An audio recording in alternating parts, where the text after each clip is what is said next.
guys, and welcome back to the channel. Today I thought I'd start a little series that I've been asked to do and talk about my guitars. I put a poll out on Instagram a little while ago asking about what sort of other videos people would like to see, and amongst it was just chat about them. So here we go. So I thought I'd start with this, and what is this? Okay, so this is an Epiphone Malia signature custom Artisan. What a long name. I think I got it in the right order. It's different from everything that I've ever owned, everything I've generally sort of veered toward. I think the only sort of continuity that it has for me is like it's an Explorer shape, which is probably one of my favorites. I think Flying V is my favorite to play and sit with, and it works for me best, but Explorer is just hands down my favorite to look at aesthetically. So what is this? Well, a little while ago, Malia was approached by Epiphone to do a guitar, and he did the Les Paul, which was basically this, but as a Les Paul, which looked, it was nice, but it was nothing I'd have bought myself at the time, because Les Pauls, for me, just don't work, which is crazy because so many people swear by them. But for me personally, they just slide off the lap, and then I'll try and bring it over here and sit with it like this, but then you've got all this wood here, and so I'll bring it back over, and then, oh, there we go, it's off the lap again. It's a shame because I really like them, and they've got that really, especially if they're AMG loaded, they've just got that monstrous tone about them, but for me, they just don't work, I guess. But it's the same for, it's crazy because it's the same for other people with Flying Vs, and Flying V is what I'm most comfortable with, so go figure. So after watching Bring Me for a long time, being a big fan, I saw Lee brought this out. It took a little while to come out from when it was announced. I started badgering all the shops in the UK to see, if there was any chance of getting hold of one, but they were like, we've not even got it yet. But the problem is they were listed on the website, so it was kind of a bit of a tease, really. But yeah, I was a little bit sort of hesitant at first because it's not, like I said, it's not the EMG loaded ebony fretboard monster metal machine sort of thing that I generally go for. It's got a little bit more classy looking, I think, with the gold and this top on it, it's and these inlays as well. I believe they had to go back to the guy who designed these inlays for the old Artisan Gibson series to actually redo these so they could be put on for this. But the more and more I watched a couple of reviews online, and the more and more I saw Lee with it and I was watching it, the more and more I just thought, yeah, that's cool. And for me, it was all about buying a guitar for a certain purpose. I'll come on to that maybe a bit later. So what's different about it for me is it's, for a start, it's got passive pickups, which is absolutely fine. I've always had active, and I'm not sort of a typical hardwired into actives or passives, but it's all about what sounds good and suits the guitar, I guess. But all the guitars that I've owned have had actives, and I've had like the classic EMG 81s and all that sort of thing. Before that, I've had active Duncans in my Dave Mustaine VMNT that I used to own, which I sold to get a different guitar, and I kind of regret that. I do miss that guitar, but I prefer the other guitar I sold it for. So yeah, what's different about these pickups? It's got a Gibson Lee Malia signature pickup in the back, which will absolutely rip your face off. It's got so much punch, it's absolutely unreal. And then in the front, it's got a P94, which is a little bit different. And that's part of the reason why I was leaning toward it, because P90s do lovely clean tones. And when it comes to clean tones, I'm generally a front pickup kind of guy. So I was interested by that. P90s generally are quite noisy, so there's a dummy coil in the back, so it sort of acts like a humbucker without being active, if that makes sense. It's just cancelling out any hum. So yeah, coming on to the reasons and why I bought it. I wanted a guitar that I could drop through the floor, tuning wise. And that's why this guitar doesn't see a lot of airtime on the channel. I've used it a couple of times, and I have actually stuck lighter strings on it on the odd occasion, just out of curiosity. But I particularly at the time wanted a guitar that I could just tune really low. So this is currently in C standard, which is bring me tuning, and yeah, I just wanted it exclusively for any time I needed to tune down. However, because of the scale length of this Explorer, I'm not sure if it's all Explorers as a rule, but this one, you have to stick the thickest strings on it, like piano wire, in order to get any sort of tune stability. Lee uses a bass string, an 80 gauge on the bottom. So yeah, so I think I've got a 65 on the bottom right now. And it holds okay, but there have been sort of tuning stability issues with this guitar since I bought it. That's the only bad thing I'd say about it. I did have the nut at the top filed out, and at the bridge here to support the strings going through. But yeah, I don't know why when they were making this they didn't just extend the length just to give it that little bit more stability for tuning so low. Other than that, what's interesting about it is that you can coil tap it here, so you can split the humbucker at the back, which leads to all sorts of options when you're flicking and changing pickups and stuff. And what's interesting as well is the fretboard's composite material, which is nice, and it stays super clean, so there's no need to go like getting all like oils and stuff out on it. It's quite simple to clean, so I've been told from Epiphone anyway. I guess I'll show you what the thing sounds like. Hey, so yeah, I particularly use this for lower tunings and stuff, and I primarily use it for like clean tones and stuff. So you'll see what it's about. It's really dark sounding. Okay.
So there it is on the front pickup.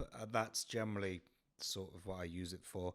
I'll show you the back, and we'll go through tapping and stuff like that. So through the back, you've got I'll tap it first, actually.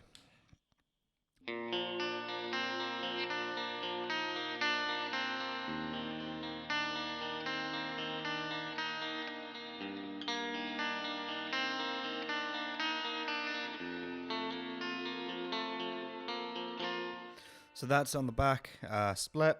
If I knock it in now, so just the humbucker.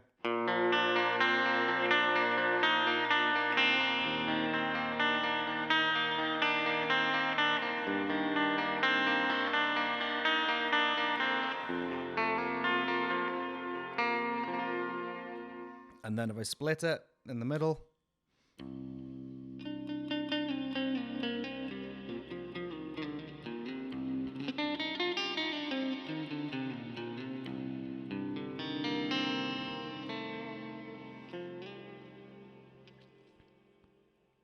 and then the middle with it in, so no splitting. So you've got the humbucker and the single coil.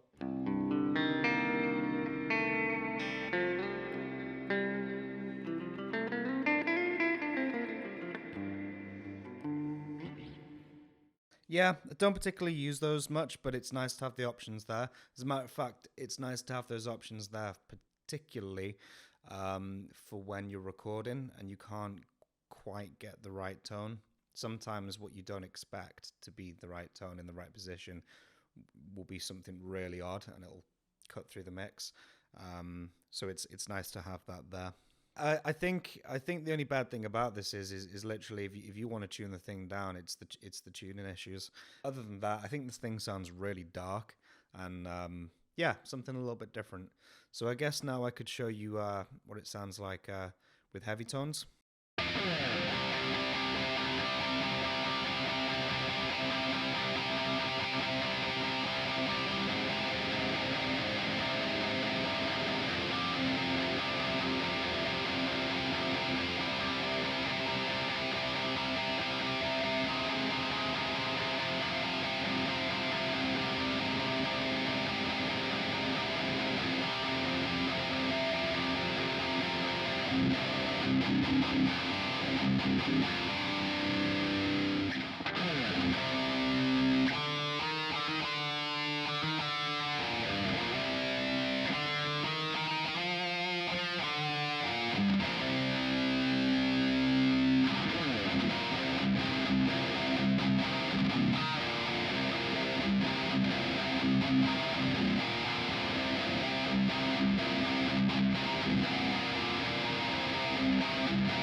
So there it is, all gained up, all distorted. It's really nice actually, because that pickup, that humbucker in the back is so, like EMGs, which is what I'm used to. They have like that really sort of refined, sort of like, I can't explain, like cleanness about them, very articulate. This is a lot more rock and roll than what I'm used to, and it's nice to just have that sort of tear your face off, gainy, almost unpredictability about it, I suppose. But yeah, I think as opposed to, I've done a couple of covers with this, a couple of Bring Me songs. I'll probably do some more, but literally, I much prefer this for playing clean, I guess.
So let me know, guys, if you want to hear more of this guitar on the channel. I really enjoy playing it. I suppose the other thing I could say about it is it has a big neck on it. It's the baseball bat. It's a 59 Gibson neck on it, which is considerable. I know some guitar players swear by having such a big neck. Zakk Wylde's one of them. If you ever play one of his customs, oh my god, similar. This feels a little slimmer than the ones on Zach's necks, I think. Or maybe it's just the profile of it. Could be wrong there. I like it personally because it's not slinky, and I like to be able to. Well, I play quite hard, so I like to be able to dig in and not worry about. It just feels sturdy, I guess, is what I'm trying to say here. Like, for instance, the Jackson. That's got such a slinky neck on it, which is really nice. But you feel like I feel like I have to be so delicate with it, which is nice. I can go back and forth between, especially for lead playing, because that's more of a light feel. But with this, I feel like you can really give it some welly, which is cool. But the big neck, it's not for everyone. My friend Sam, who I did a video with, we did a cover of Waking the Demon. I'll leave a link at the top. He hates this thing because of the size of the neck on it. However, he hates it because he likes the guitar itself. He's like, if only the neck was a little bit slimmer, then I'd probably like it. But yeah, for me, it's just something completely different. I think it looks really classy. I think the humbuckers, the humbucker in the back, it sounds brilliant. But it's all about that P90 in the front for me. And it's the dark tone of the guitar as a whole, I think, that I enjoy. So there you have it. That's my my Lee Malia signature Epiphone. I don't think they make them anymore, actually, so which makes it really, really special. I know he has an RD out there as well, which is a nice guitar, but this one's definitely my favorite. It doesn't see a lot of time on the channel, obviously, because I don't play so low all the time. So if you want to see more of this guitar, let me know. I'll do some videos on it. If you want me to just do some clean noodling, I'll happily do that. That's one of my favorite things to do, actually. Let me know what other videos you want to see. Let me know which guitar you'd like to see in the next one. Although I think I've got an idea which one you guys would probably want me to do.